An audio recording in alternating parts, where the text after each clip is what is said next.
हालांकि तोशा खाना फैसला है कल आ रहा है, जो तोशा खाना रेफरेंस दायर किया हुआ है मोहसिन शाह अरमान रांझा साहब और 5 दीगर अफराद, और कल जुमा है। पीडीएम के जो अरकान असम्बली हैं उन्होंने स्पीकर को दरख्वास्त दी थी कि ये रेफरेंस दायर किया था। स्पीकर ने इलेक्शन कमीशन को भेज दिया। उसमें कहा गया है कि खान साहब को नाअहल करार दिया जाए क्योंकि उन्होंने डिस्क्वालिफिकेशन मकसूद है, डिस्क्वालीफाई किया जाए क्योंकि उन्होंने अपने जो तोशा खाना के तहाइफ थे जो बेचे, तो जो कीमत वसूल हुई, जो प्रॉफिट हुआ, वो डिक्लेयर नहीं किया। तो अब देखते हैं कि इसमें इलेक्शन कमीशन, अली ज़फ़र वकील थे खान साहब के, उनका कहना तो ये था कि हमने कवायद के मुताबिक यानी अपने जो भी तफसीलात हैं वो रिटर्न में शामिल कर दी हैं।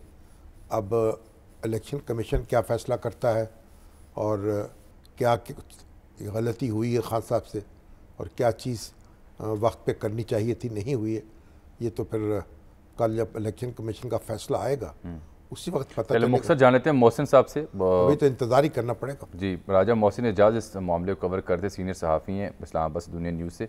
मोहसिन साहब, शामी साहब ने एक उसका खुलासा बयान किया, आप बताएं कि इसमें एग्जैक्टली इस्तदा क्या की गई थी इस रेफरेंस में, और फिर इल्ज़ाम क्या उन पर आयद है और किस कदर कानूनी हल्के समझते हैं कि वाकई इल्ज़ाम इतना मौसर है कि कोई ऐसा फ़ैसला आ जाएगा जिससे मुराद डिस्क्वालिफिकेशन होगी। देखिए, साबिक वज़ीर-ए-आज़म इमरान खान को जब तोशा खाना, जब वो हुकूमत में आए और तोशा खाना से उन्होंने अपनी हुकूमत की इब्तदाई कुछ माह में ही उन्होंने कुछ ऐसे तहाइफ थे जो तोशा खाना से लिए। वो तहाइफ जो उन्होंने लिए उसको पेमेंट करके लिया, बैंक चलान भी हैं, टैक्सेस भी लिए, लेकिन जो अभी तक एक जो सबसे अहम मामला है जिसमें इमरान खान साहब के लिए मसाइल हो सकते हैं वो ये है कि जो इलेक्शन कमीशन ने उन्होंने 30 जून 2019 को अपने गोशवारों में जो तफसीलात जमा कराई थी उसमें उन्होंने इन तोशा खाना तहाइफ का जिक्र नहीं किया हुआ। इस मामले पर जो पीटीआई की कानूनी टीम थी दौरान समाअत उन्होंने ये दिफा लिया कि हमने इसलिए जो इलेक्शन कमीशन के पास तफसीलात नहीं जमा कराई तोशा खाना तहाइफ से मुताल्लिक क्योंकि हमने ये तहाइफ 30 जून 2019 से पहले ही बेच दिए थे। अगर ये 30 जून 2019 तक हमारे पास होते तो फिर हम ये डिक्लेयर करते, लेकिन क्योंकि हम बेच चुके थे लिहाजा हमने ये डिक्लेयर नहीं किए। दूसरी तरफ वो ये भी कहते हैं कि इनसे ये तहाइफ बेचने के बाद जो रकम आई वो एफबीआर के पास जो रिकॉर्ड जमा कराया गया, जो तफसीलात दी गई, जो अपने आमदन बताई गई, वो तमाम चीजें एफबीआर में जरूर जाहिर की गई हैं। ताहम इलेक्शन कमीशन ऑफ पाकिस्तान में इसलिए जाहिर नहीं की गई कि वो ये कहते हैं कि हम ये समझते थे कि शायद हमारे पास अब नहीं है 30 जून 2019 को, तो अब ये जाहिर करना इलेक्शन कमीशन के पास जरूरी नहीं रहा। ताहम जो दूसरी साइड है उसका ये कहना है कि क्योंकि ये जब तोहफा उन्होंने खरीदा तो ये उनका एक असासा बन गया था, तो जब ये असासा बन गया था तो उसे जाहिर करना लाजिम था।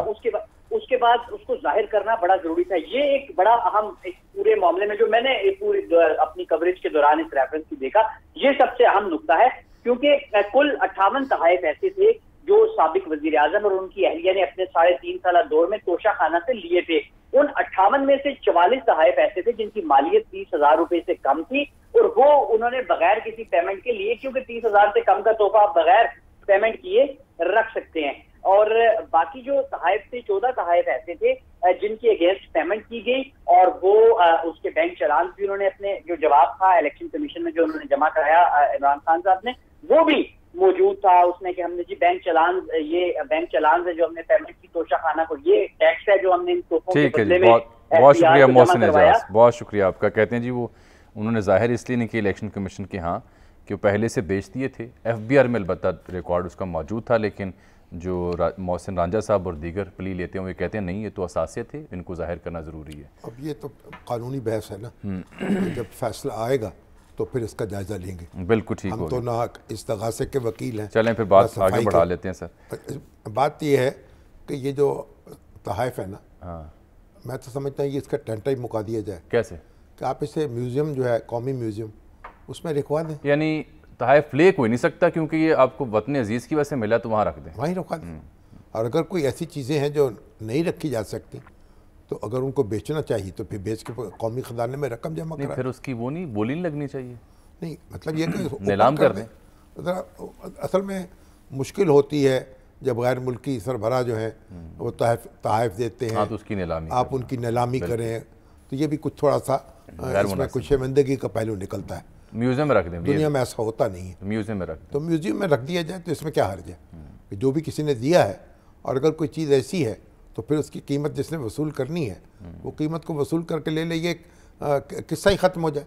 मैं देख रहा था जो वज़ीर-ए-आज़म इंडिया के नरेंद्र मोदी वो गुफ्तगू कर रहे थे, उनकी तकरीर में सुन रहा था कि उन्होंने सारे तोहफे जो हैं वो जमा करा दिए